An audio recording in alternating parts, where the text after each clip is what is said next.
Mark, I wanted to mention again the name of your book, The Fiscal Therapy Solution 1.0. That's great. And in talking a little bit about it, I understand that you feel that the traditional financial planning industry often puts the cart before the horse.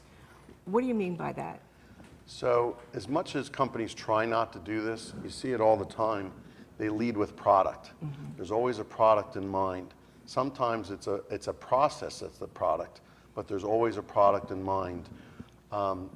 Big brokerage companies, it's no secret that they finance certain investments and sort of push them to their brokers, and they're very transactionally oriented traditionally. What we do reverses that. We put the process first and help people figure out who they are and what they want. It's something Ray and I have talked a lot about. And from there, that leads us to solutions which often involve products. But that's the last thing we talk about.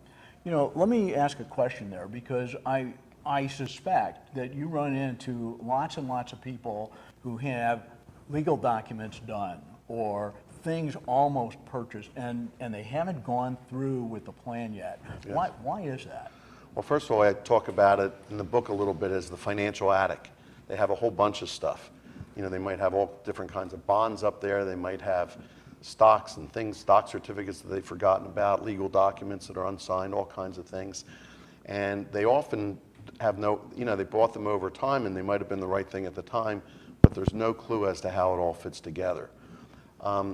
People mean well, attorneys mean well. I work with a lot of good attorneys. I'm an attorney by background, but there's only so much they can do to get people to actually sign the documents. Sometimes by the time they finally get signed, they're obsolete. They need to be redone. I see this all the time. And it's just human nature. So our process is designed, part of it is about the implementation. In fact, we have something at the end called an implementation guide, that becomes our roadmap to make sure that after you figure out who you are, what you want, then we talk about what you need to do to get to where you want to go. The roadmap leads us, and we actually have some electronic guidance on that as well through a system that we have that aggregates the whole plan together.